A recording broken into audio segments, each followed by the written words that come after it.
yéen Sénégal nag ñun Gambie ñoo leen ëpp problème fuuf téeméeri yoon waaye daa am lu ma bëgg a commentaire si affaire yi Buuba Nduur bi bari na nu moo demee mu ngi indi tension bu baree. Gis nga waa TFM yéen sénégalais yi yéen a leen bàyyi si lu leen neex Buuba Nduur yéen a ko bàyyi si lu ko neex ak ñi toog si télé bi si plateau boobu di wax Ousmane Sonko naka sudut noonu. di wax Ousmane Sonko naka sudut noonu ñoom mënuñoo toog seen télé di xas Ousmane Sonko ba pare ne Ousmane Sonko ñi nga xam ne ñooñu la kilif including ñoom ñooñu toog foofu Ousmane Sonko leen kilif mu neex leen mu naxari leen ñu ne ñooñu kenn du leen wax dara ñooñu duñ leen wax dara loolu mënut a ne. Buuba Nduur mënut a toog pour def boppam victime nekkul benn victime ay bul jël suma deji papa bi di ko politiquer du gën a fii gën a fa piriti patata Samata Njaay Demba Njaay Kuma Njaay Binta Njaay ay El Malick kool na ma woo na ma ba pare ba laaj man nomba Youssou Ndour loolu nekkul affaire yi nit ñi du suñ affaire ay Damboj woo na ma waaye Damboj doo nekk fi woo ma ba pare jaale ma ba pare toogaa di ma saaga yéenay saaga Ousmane Sonko te ngeen di saaga Ousmane Sonko du génn a tontu leen daa am ñu ko war a tontul Ousmane bala muy wax fekk ñu ko war a waxal yépp wax nañ ba pare yow mënuloo jël sa bopp nga def ko victime man nag di ngeen ma wax ne man moom waaw du ma sénégalais maa ngi dugg si waxi Sénégal Ousmane Sonko ku ko laal xoli Afrique xam ngeen loolu dangeen naa xamut looloo tax yéen mënu leen di toog seen télé boobu noonu seen télé bu hypocrite boobu naa fexa yi ngeen doon bés bu yàlla sàkka ngeen sàgga Ousmane Sonko ba pare ne kenn du leen tontu ku leen tontu ngeen def seen bopp ay victime nekku leen victime bu leen ko bàyyee tey bu leen ko bàyyee ëllëg muy Serigne Bara ak Damboj bi muy tontu ak ñeneen bu leen bàyyi tey bu leen bàyyi ëllëg su leen neexee El Malick Ndiaye woo ko jaale ko lu ko war la def bàyyama dee nit a dee lu ko war la def lu ko war loolu la def waaye di ñëw di victime wu di def sa bopp victime ngeen toog suba ba ngoon jot di saaga nguur gi toog di saaga Ousmane Sonko ba pare ngeen ne kenn du leen wax yéen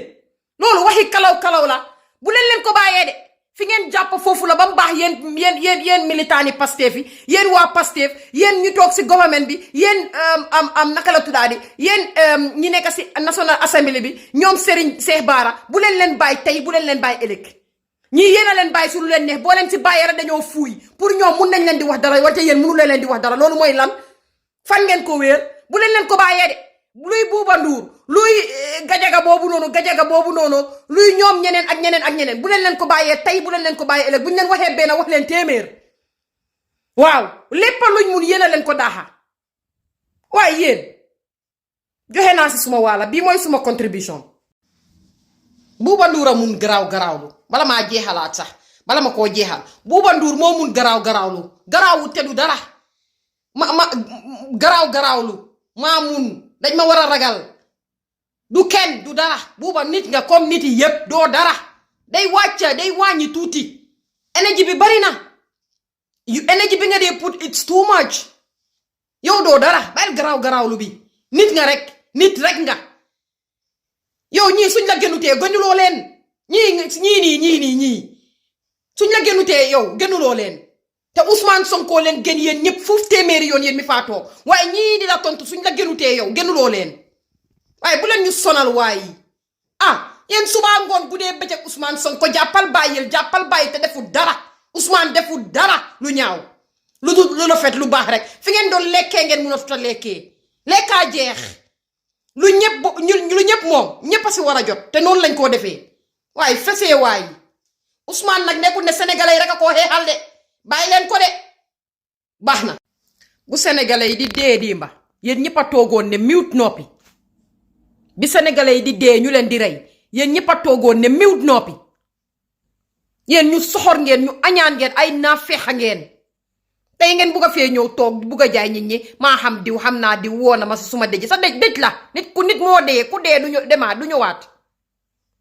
lu ko war la def lu leen war loolu lañ def woo la loolu dafa tax ba pare di jéem a tuutil ñii di jéem a tuutil Cheikh Bara di aj boppam si kaw di wane ne waaw man damaa foogoon ne yow lii nga yow da nga di journaliste yow mii chroniqueur nga di yow da nga di journaliste da nga di présenter yow lan nga xam loo jàng si journalisme loo jàng si plateforme loo jàng si li nga fi nga toog noonu jànguloo ko di dangeen miin dee xeeb nit gis ngeen ñi ngeen xeeboon tey ñoo leen di kilif nekk seen ay baay mu neex leen naxari leen nguur gi toog nii ñun ñëpp suñ ko amoon ñun Afrique yëpp suñ ko amoon sant yàlla bu baax a baax ñun ñu ngi nii Gambia di dee si Adama Barrow nguuram gu bon nguur gi nga xam ne lépp li nga xam ne loolu la sénégalais yi moom ñu ngi ko génnee di leen ko won in broad daylight démba Macky daf leen ko wonoon Macky bi ngeen di jàppale bi ngeen di support yàgga koo toppa démba waaye bu leen ñu sonal waay yi yéen ñu soxor ngeen yéen bëggu leen jàmm Afrique